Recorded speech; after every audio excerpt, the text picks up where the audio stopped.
There are moments in life that fracture everything. One wrong step, one blurred boundary, and suddenly the world you knew is gone. I never imagined that the man I admired the most, the one who raised me, would be the one to change everything. But this is what happened the night my mom wasn't home, and my dad did the unthinkable. My name is Lila. I'm 24 now, but what I'm about to share began 2 years ago. I had just finished college, was living back at home while working my first job and helping my mom take care of my younger siblings. My parents were well respected in the community, together for over 25 years. They seemed perfect from the outside. Even from the inside, things looked strong. But I was about to discover that some fractures don't show until pressure hits the right spot. It started slowly. My mom began traveling to care for my grandmother who had fallen ill. She would sometimes be gone for days at a time. My dad, Alan, and I were left to manage the house. I handled the cooking, the errands.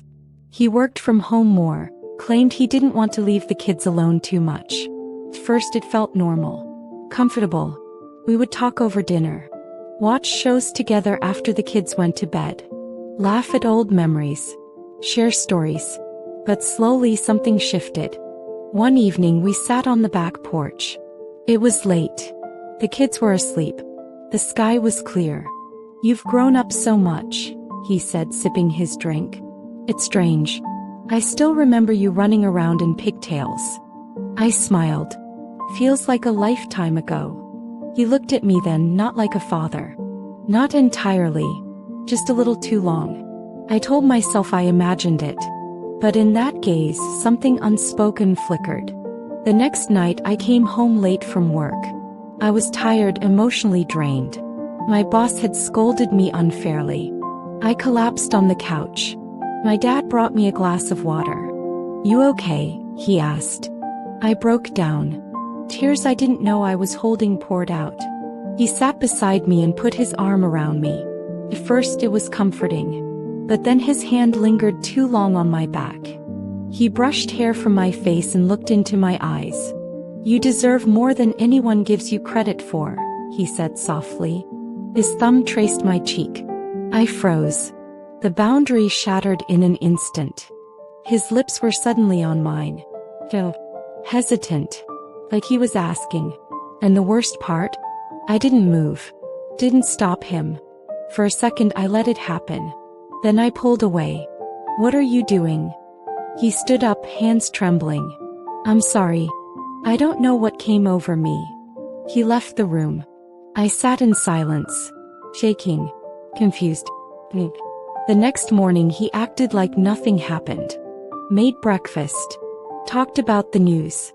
I followed his lead. Pretended it didn't happen. For the sake of the house. For the sake of my siblings. But inside I was falling apart. I couldn't sleep. Couldn't focus at work. The memory haunted me. Not just the kiss, but my reaction to it. A week passed. Mom was still away. One night I was watching TV. He joined me. Too close. When I stood up to leave, he grabbed my wrist. "Lila," he said, "don't run from this." "There is no this," I replied. But when he pulled me into a hug, I didn't pull away immediately. And that was enough.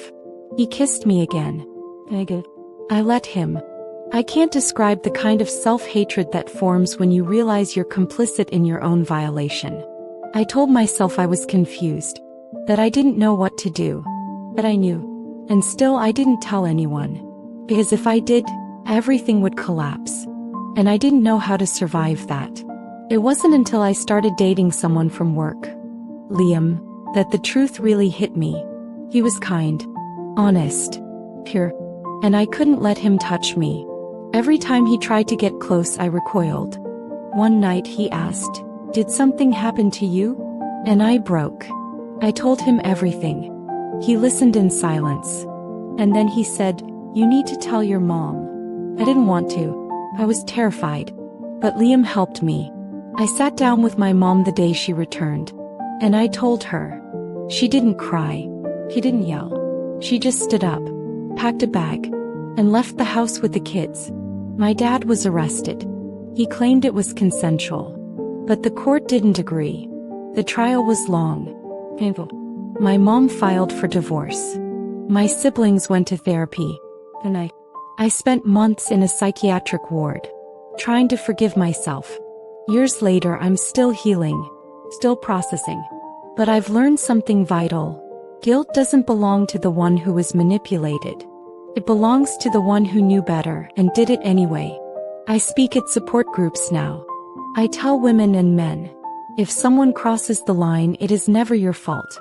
Even if you froze, even if you stayed quiet, even if you felt something, that does not make it consent. My story isn't easy to tell, but it's real. And if it prevents even one person from carrying shame that doesn't belong to them, then I'll keep telling it.